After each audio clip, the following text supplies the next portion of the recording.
이 시간은 도르트 신조 강의 제5강입니다. 오늘은 도르트 신조의 첫째 교리 사항을 통해서 복음 전파에 대한 두 가지 반응이라는 제목으로 하나님의 거룩한 말씀을 증거하겠습니다. 지금 우리가 계속 보고 있는 도르트 신조의 내용은 참된 복음 전파와 그 결과에 대한 것입니다. 하나님은 조건이 없는 선택을 통해서 당신의 백성을 택하셨습니다. 그리고 그렇게 택함받은 백성들은 복음 전파라는 방식으로 하나님의 부르심을 받게 되죠. 이 방식을 이루시기 위해서 하나님은 택자들에게 설교자를 보내셔서 그에게 복음이 선포되도록 섭리하십니다.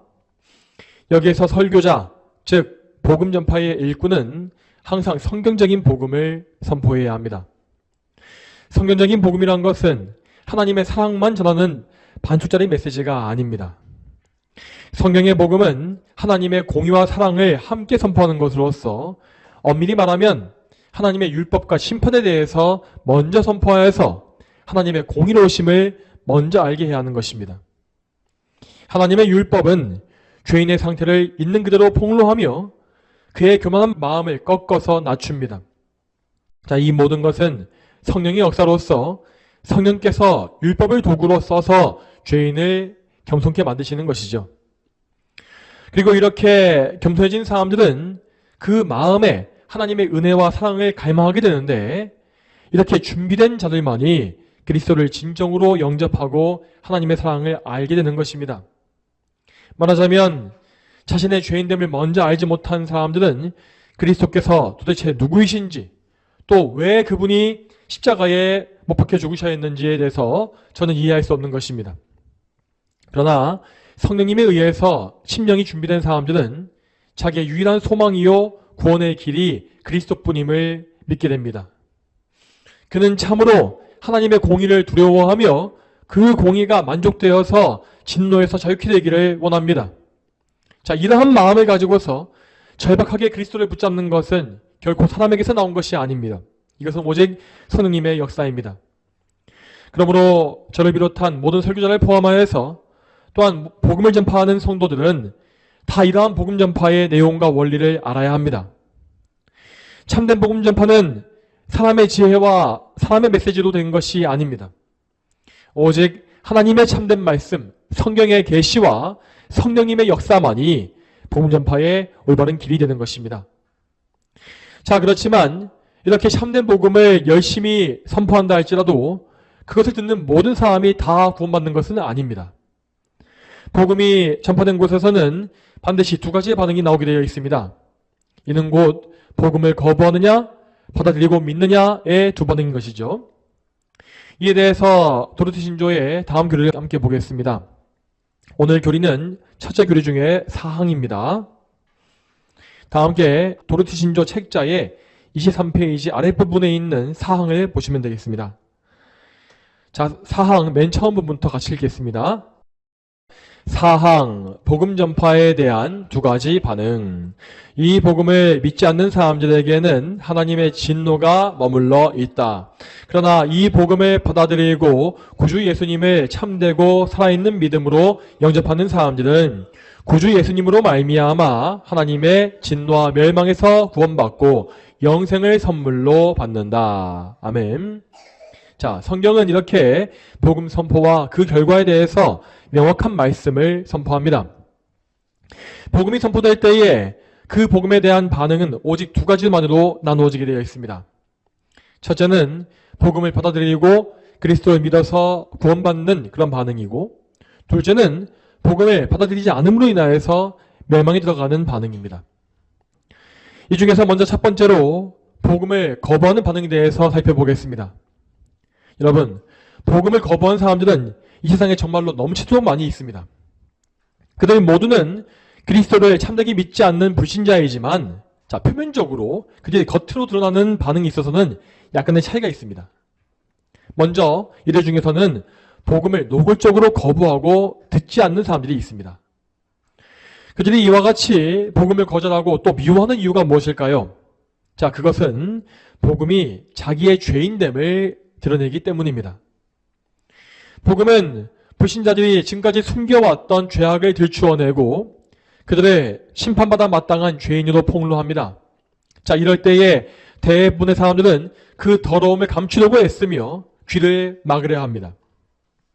또한 그들 중에서는 분노와 공격성을 폭발시키는 사람들이 있는데 그러한 사람들은 그의 강력함과 위선이 더욱더 강한 사람이라고 할 수가 있겠습니다. 이렇게 복음에 대해서 분노하고 이를 갈았던 사람들은 대표적으로 신약성경 당시에 유대인들이 있었습니다. 그 중에서 스데반 14의 순교 사건을 보게 되면 복음에 대한 죄인들의 분노를 아주 명확하게 볼 수 있죠.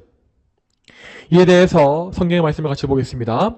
사도행전 7장 54절 말씀 같이 한번 먼저 보겠습니다. 그들이 이 말을 듣고 마음에 찔려 스데반에게 이를 갈았다. 아멘.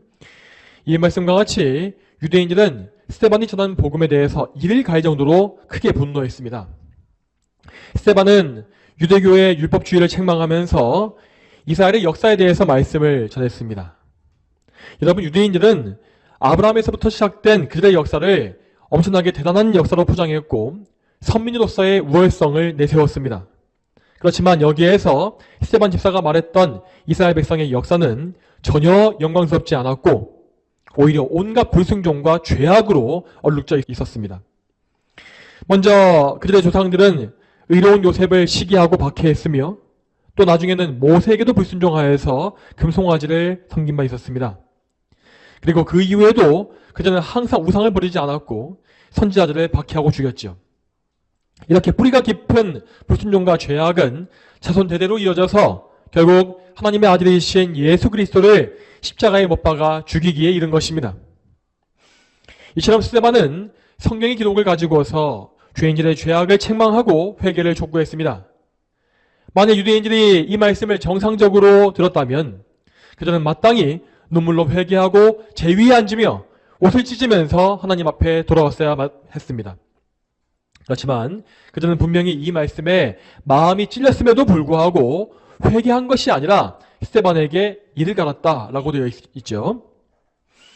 이처럼 사악한 죄인의 본성은 복음에 대해서 올바른 반응을 보일 수 없는 것입니다. 이때에도 그들은 당장에도 스데반을 죽이고 싶었지만 명분이 없었기 때문에 잠시 멈춰 있었습니다. 그러나 스데반이 성령 충만한 가운데에서 예수 그리스도의 모습을 보고서 그 사실을 말했을 때에 유대인들은 스데반을 신성모독죄로 정죄하면서 돌로 쳐 죽였습니다. 이에 대해서 사도행전 말씀을 또 이어서 보겠습니다. 사도행전 7장 57절에서 60절 말씀 같이 한번 보겠습니다. 그들이 큰 소리를 지르며 자신들의 귀를 막고 일제히 그들에게 달려들어 성읍 밖으로 끌어내고 돌로 쳤으며 증인들은 자신들의 옷을 벗어 사울이라고 불리는 청년의 발 아래에 두었다. 그들이 스데반을 돌로 치니 그가 부르짖어 말하기를 주 예수님 내 영혼을 받으소서 하고 무릎을 꿇고 큰 소리로 외치기를 주님 이 죄를 그들에게 돌리지 마소서 하고 잠들었다. 아멘. 자, 이 말씀에서 스데반은 이렇게 순교를 당하고도 아무런 열매를 맺지 못한 것처럼 보였습니다. 그러나 그가 전한 메시지를 듣는 사람 중에는 사울이 있었다고 되어 있습니다. 사울은 나중에 자기의 죄를 회개하고 사도 바울로서 온 세상에 복음을 선포하는 위대한 하나님의 일꾼이 되었죠. 이처럼 사도 바울이 회심하게 된 과정 중에는 분명히 스데반 집사가 순교하면서 전했던 메시지가 포함되어 있었습니다. 여러분, 이러한 성경의 말씀에서 알 수 있듯이 사실 올바른 복음 전파는 죽음을 각오해야만 하는 일입니다. 죄인들의 본성은 그렇게 호락호락하지가 않습니다.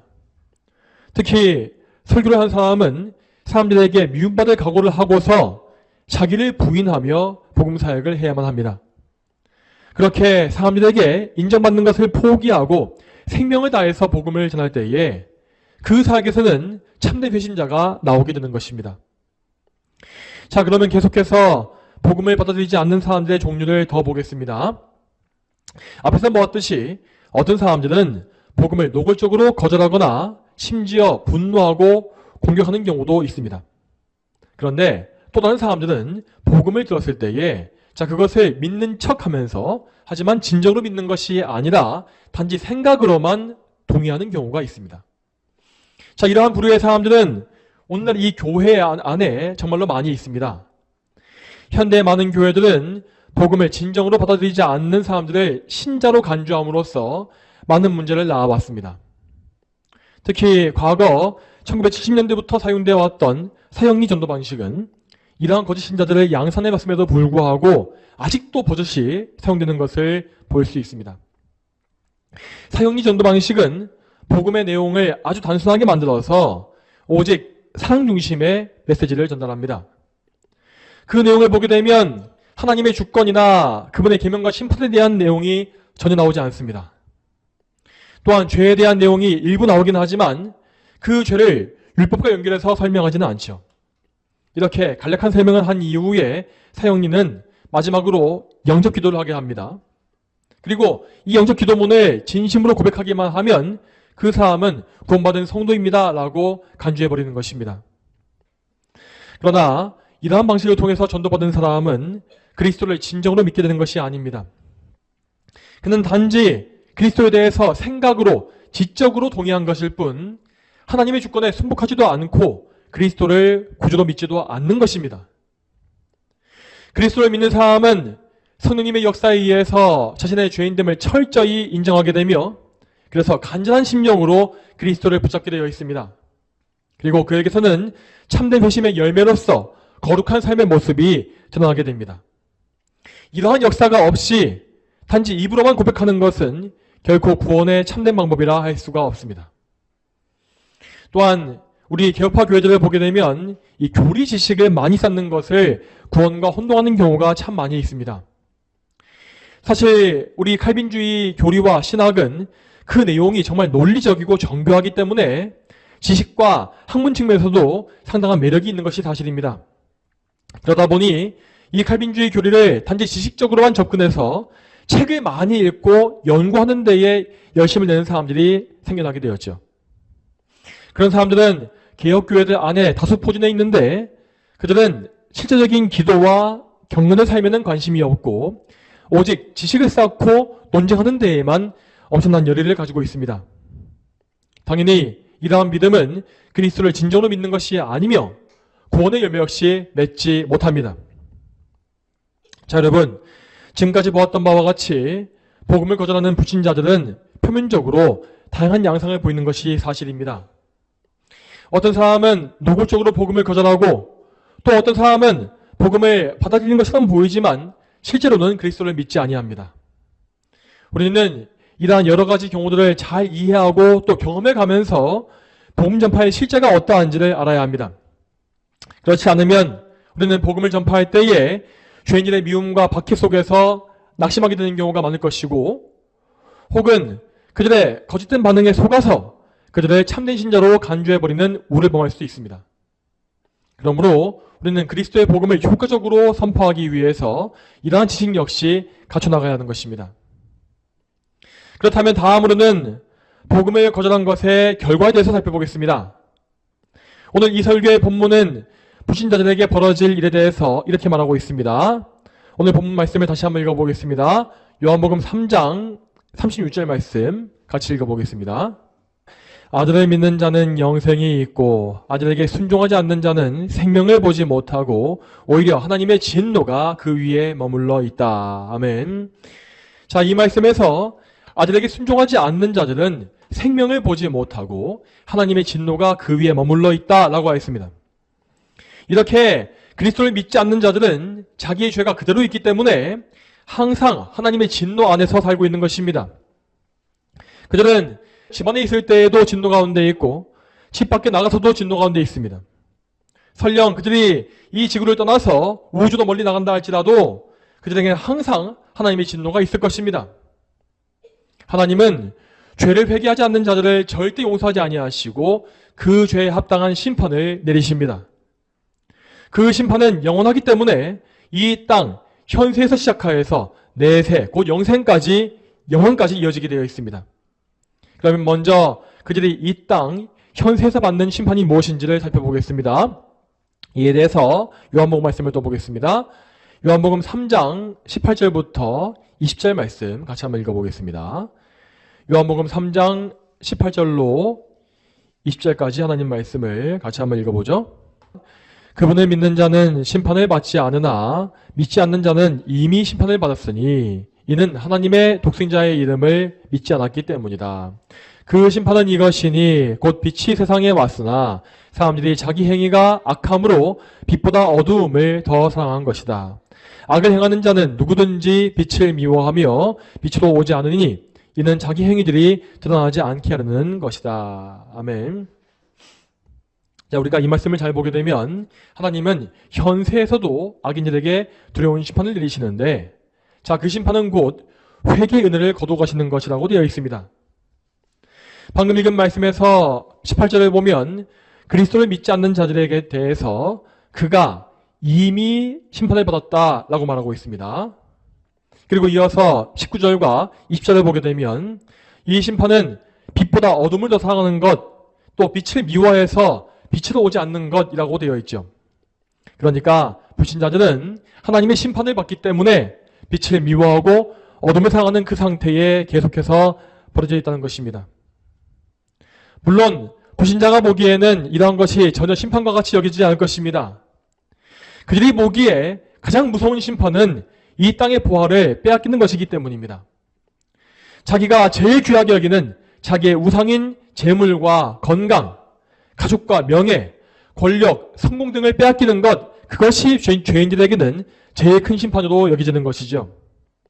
하지만 우리 성도들이 보기에 이 요한복음에 나와 있는 심판은 정말로 소름 끼치도록 무서운 재앙입니다. 왜냐하면 성도들에게 가장 귀한 것은 이 세상의 보화가 아니라 하나님의 은혜이기 때문이죠. 만일 우리가 정말 이 세상의 모든 것을 다 소유한다 할지라도 하나님의 은혜가 없으면 우리는 모든 것을 다 잃어버린 것입니다. 자, 이런 사실을 알고 있었기 때문에 다윗은 회개할 때에 하나님께 이러한 간구를 올린 바 있습니다. 시편 51편 말씀 제가 읽어보겠습니다. 하나님이시여 내 안에 깨끗한 마음을 창조하시고 내 안에 견고한 영을 새롭게 하여 주소서. 주님 앞에서 나를 쫓아내지 마시며 주님의 성령을 내게서 거두지 마소서. 자, 이 말씀은 다윗이 밧세바의 일로 범죄한 이후에 드렸던 회개의 기도입니다. 그는 자기의 죄를 통렬히 회개하면서 하나님의 은혜를 회복시켜달라고 간구하고 있습니다. 그는 하나님의 은혜를 자신의 생명보다 더 귀하게 여겼기 때문에 하나님의 은혜 안에 거하게 해달라고 애원하며 매달렸던 것입니다. 자, 여러분, 이와 같이 은혜를 가장 귀하게 여기는 것은 참된 성도의 중요한 특징입니다. 그렇지만 불신자들은 그 은혜의 규정함을 전혀 모르기 때문에 그리스도의 복음을 무시하고 하나님을 멸시합니다. 그 대신에 그들은 이 세상의 배설물과 같은 보화를 추구하면서 그것이 나의 하나님이요 주님이라고 고백하는 것입니다. 자, 이러한 불신함과 무지함은 물론 죄인의 마음에서부터 나온 죄악입니다. 그러나 하나님은 그런 불신자들을 그들의 죄에 방치하심으로써 그들에게서 은혜를 완전히 거두시는 무서운 심판을 내리시는 것입니다. 자, 그리고 이러한 현세의 심판은 반드시 내세, 영혼의 심판으로 이어지게 되어 있습니다. 불신자들은 내세에 들어갈 때에 영원한 심판, 영원한 형벌을 처하는 것입니다. 이에 대해서 또 이어서 요한복음의 말씀을 또 보겠습니다. 요한복음 5장 29절 말씀 같이 한번 보겠습니다. 그때에 선한 일을 행한 자들은 생명의 부활로, 악한 일을 행한 자들은 심판의 부활로 나올 것이다. 아멘. 자, 이 말씀은 또다시 모든 사람을 두 부류로 나누어서 그들이 내세에서 받게 될 영생과 영벌을 말하고 있습니다. 여기에서 선한 일을 행한 자와 악한 일을 행한 자라는 표현은 인간의 행위로서 구원이 결정된다는 의미가 아닙니다. 이는 곧 그리스도를 믿는 자와 믿지 않는 자의 삶의 열매를 이렇게 표현한 것이죠. 우리가 여기서 주목해야 할 것은 생명의 부활과 심판의 부활이라는 말입니다. 이 짧은 말씀에는 신자와 불신자들이 내세에서 받을 결과가 명확하게 드러나 있습니다. 자, 부활이라는 말은 곧 육체의 부활을 말합니다. 신자와 불신자를 막론하고 모든 사람은 그리스도의 재림날에 부활을 경험할 것입니다. 이 부활을 통해서 그들 모두는 영혼과 육신이 다시 결합하게 되죠. 이처럼 모든 사람은 내세에 들어갈 때에 지금의 상태와 같이 영혼과 육신을 다 소유할 것입니다. 그러므로 그들은 내세에서 벌어질 모든 일을 영혼과 육신 모든 면에서 생생하게 경험할 것이고 또 느낄 것입니다. 당연히 천국과 지옥은 절대 허상일 수가 없고 실제로 사람들이 들어갈 진짜 장소가 되는 것이죠. 이때에 영생에 들어갈 사람들은 영혼과 육신이 완전히 영화롭게 되어서 그리스도의 형상을 이루게 될 것입니다. 그들에게는 더 이상 어떤 죄나 악도 없을 것이며 모든 노출하고 비천한 것들도 다 제거되질 것입니다. 반면에 믿지 않은 사람들은 수치스러운 죄의 몸으로 부활하게 되며 자기의 모든 더러운 죄를 그대로 가지고서 영원한 심판의 장소에 들어갈 것입니다. 그 장소에는 하나님의 은혜가 전혀 남아있지 아니하고 오직 진노와 형벌과 저주와 고통만이 가득합니다. 거기 들어간 모든 사람들은 이미 이 땅에서 복음을 거절했고 하나님을 미워하였기 때문에 다시는 구원의 기회를 얻지 못하며 영원한 형벌 가운데 살아야만 합니다. 자, 이것이 바로 내세에 있을 불신자에 대한 심판입니다. 여러분, 우리는 이런 말씀을 들을 때에 더욱더 영적인 경각심을 가져야 하겠습니다. 물론 구원받은 참된 성도들은 다시 믿음의 기초로 돌아가서 심판을 무서워해야 할 필요는 없습니다. 그렇지만 우리는 구원의 확신 가운데 기뻐하는 중에도 항상 하나님이 어떤 분이신지를 알고 경건한 두려움을 소유해야 하는 것입니다. 하나님은 참으로 모든 죄인을 영물에 던지실 수 있는 가장 무서우신 심판주이십니다. 그리고 우리가 예수 그리스도를 믿는 것에는 우리의 공로가 조금도 포함되어 있지 않습니다. 우리 역시 본질상으로는 저 불신자들과 동일한 죄인이기 때문에 원래는 현세와 내세 심판에 처하는 것이 마땅합니다. 그러나 우리는 오로지 하나님의 은혜로 말미암아서 이렇게 복되고 영광스러운 길을 갈 수가 있는 것이죠.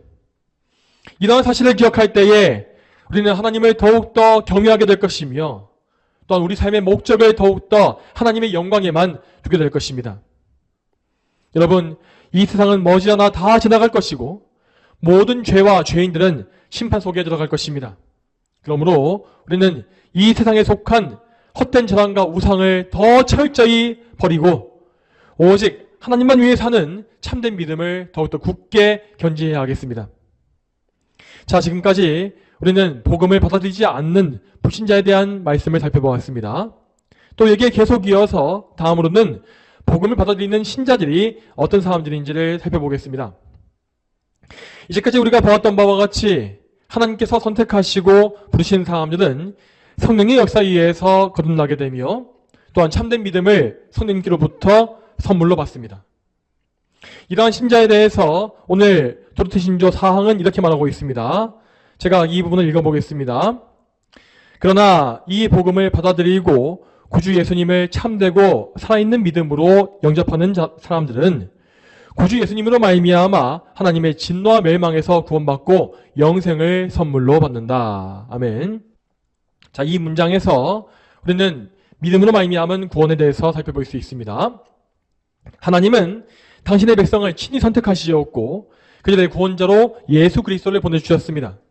그리고 그리스도께서는 하나님의 백성을 위한 구원의 공로를 모두 이루어내셨죠.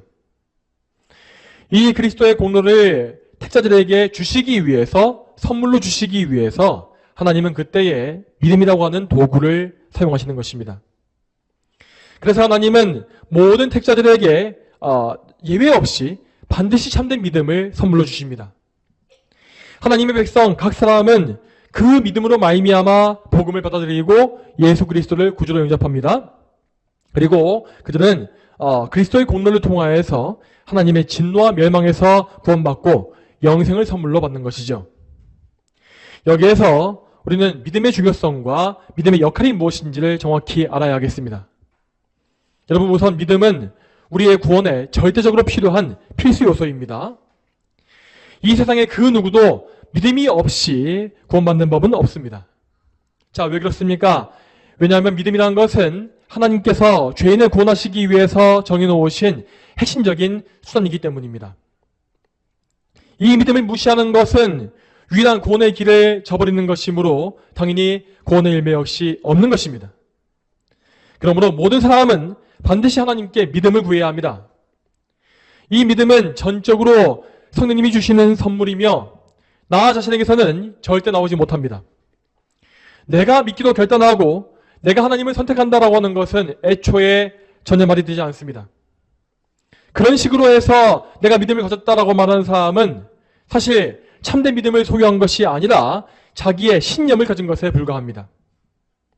그리고 다음으로 우리는 그 믿음의 역할에 대해서도 알아야 할 것입니다. 앞에서 말한 바와 같이 믿음은 그리스도의 공로를 우리에게 주시기 위한 수단, 즉 통로라고 하였습니다. 그렇다면 여러분께 한번 질문해 보겠습니다. 여러분, 우리의 구원의 근거는 어디에 있는 것입니까? 우리의 믿음입니까? 아니면 그리스도입니까? 당연히 우리 구원의 근거는 예수 그리스도께 있습니다. 오직 그리스도만이 우리의 구원을 모두 이루셨습니다. 우리에게 필요한 근거, 곧 죄사함과 의는 그리스도께서 이루신 것입니다. 반면에 우리의 믿음 자체에는 아무런 공로도 없고 구원의 근거도 없습니다. 물론 믿음이란 것은 구원에 반드시 필요하지만 그것은 하나님이 쓰시는 도구이기 때문에 필요한 것일 뿐입니다. 그러면 어떤 사람들은 또 이런 의문을 품을 것입니다. 자, 성경에는 분명히 우리의 믿음이 하나님을 기쁘시게 한다고 되어 있지 않습니까? 믿음이 우리의 공로가 아니라면 어떻게 하나님께서 그 믿음을 기뻐하실 수 있겠습니까? 라는 의문이죠. 그렇지만 하나님께서 우리의 믿음을 기뻐하시는 이유는 우리의 믿음이 그리스도를 의지하는 것이기 때문입니다. 말하자면 하나님은 우리의 믿음의 대상이신 예수 그리스도를 기뻐하시기 때문에 우리의 믿음 역시 기뻐해 주시는 것입니다. 사실이 이러함에도 불구하고 오늘날 많은 사람들은 믿음이라는 것을 너무나 잘못 이해하고 있는 경우가 많습니다. 그들은 자기가 하나님을 믿기로 결단했고 믿음을 가졌기 때문에 그 믿음이 자기를 구원한 것이라고 믿습니다. 다시 말해서 그들은 그리스도의 공로로만 구원받는 것이 아니라 믿음이라고 하는 나의 공로 때문에 구원받는다고 믿는 것이죠. 그렇지만 이렇게 믿음을 공로화하는 것은 절대로 참된 믿음이라고 할 수 없습니다. 우리는 오로지 예수 그리스도께서 우리의 생명 되심을 믿고 성령님께 믿음을 간구해야 합니다.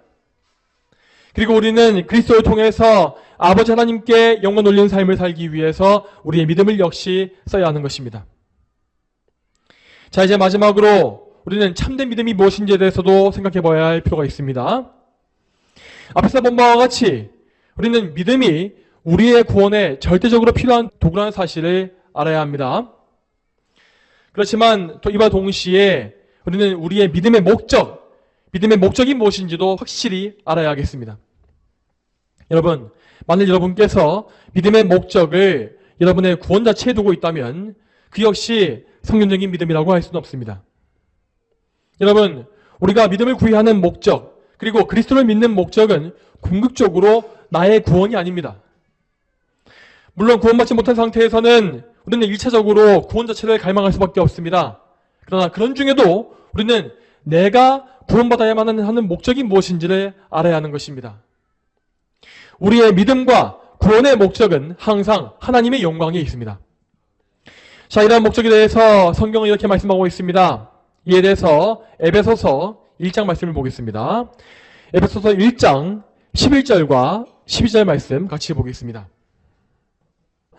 모든 것을 자신의 뜻대로 행하시는 그분의 의도대로 우리가 예정되어 그분 안에서 유업이 되었으니 이는 그리스도 안에서 먼저 소망을 가진 우리가 그분의 영광의 찬미가 되게 하려는 것이다. 아멘.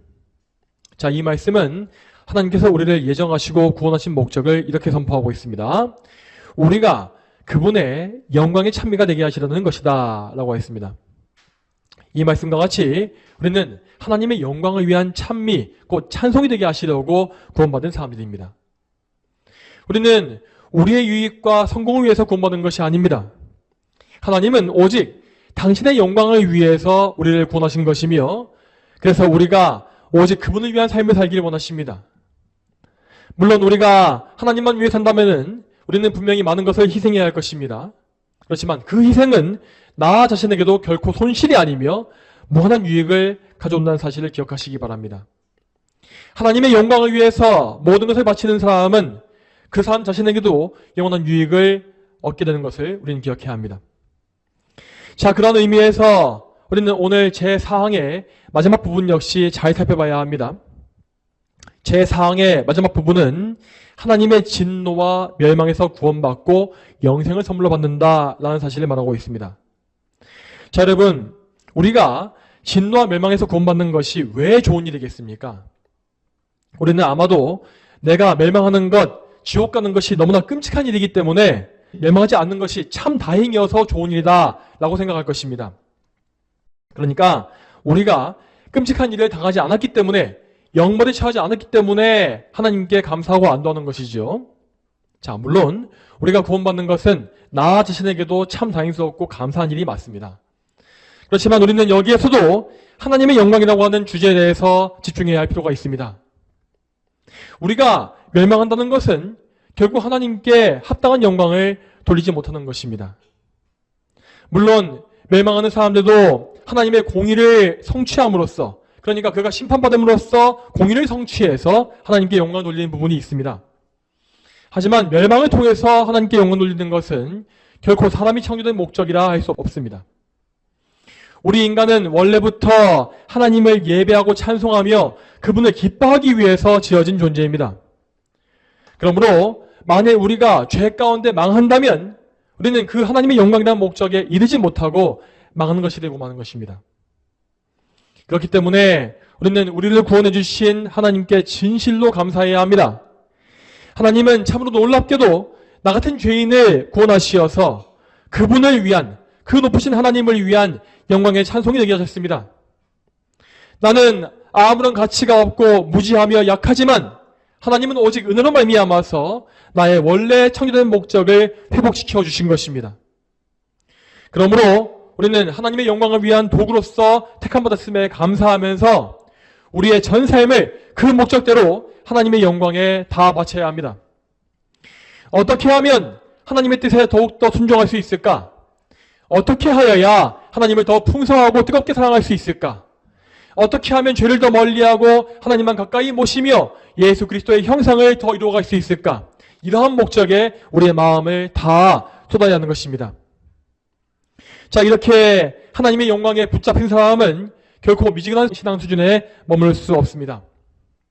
그는 항상 자신의 영적 상태에 불만족하면서 끊임없이 은혜를 간구하고 하나님을 위해서 몸부림치는 삶을 살 수밖에 없는 것입니다. 성도 여러분, 이것이 바로 하나님께서 우리 사람들에게 원래 계획하신 창조의 목적입니다. 우리는 성령 안에서 그리스도로 말미암아 하나님을 예배하는 백성입니다. 우리는 삶의 모든 면에서 하나님을 예배하며 그분께 영광을 돌려야 합니다. 이것이 참된 믿음을 가진 구원받은 성도의 모습입니다. 이 사실을 반드시 기억하시고 하나님의 은혜를 간구하시기 바랍니다. 여러분, 우리 모두가 하나님의 은혜 가운데에서 참되고 살아있는 믿음을 소유하게 되기를 주님의 이름으로 축복합니다. 다 함께 기도하겠습니다. 하나님 아버지, 오늘도 하나님의 은혜 가운데에서 참된 믿음과 또 참된 믿음을 가진 사람의 그 반응에 대해서 우리가 보게 하심에 감사합니다. 참으로 이 세상에는 복음을 믿지 아니하는 불신자가 너무나 많이 있고, 복음을 믿지 아니하고 그리스도를 저버림으로 말미암아서 멸망의 길로 가고 있는 사람들이 참 많이 있습니다. 하나님, 우리가 그러한 길에 빠지지 않았음을 감사하는 가운데 그들의 불쌍히 여김으로 그들에게 복음 증거의 삶을 살 수 있도록 도와주시오며, 또한 저희가 구원받은 사람답게 하나님께 영광 돌리기 위해서 우리의 정말 그 궁극적인 목적, 하나님의 영광에 우리의 전 삶을 다 바칠 수 있도록 주여 저희를 인도해 주시고 붙잡아 주시옵소서. 감사드리옵고 이 모든 말씀 거룩하신 예수님의 이름으로 기도 올립니다. 아멘.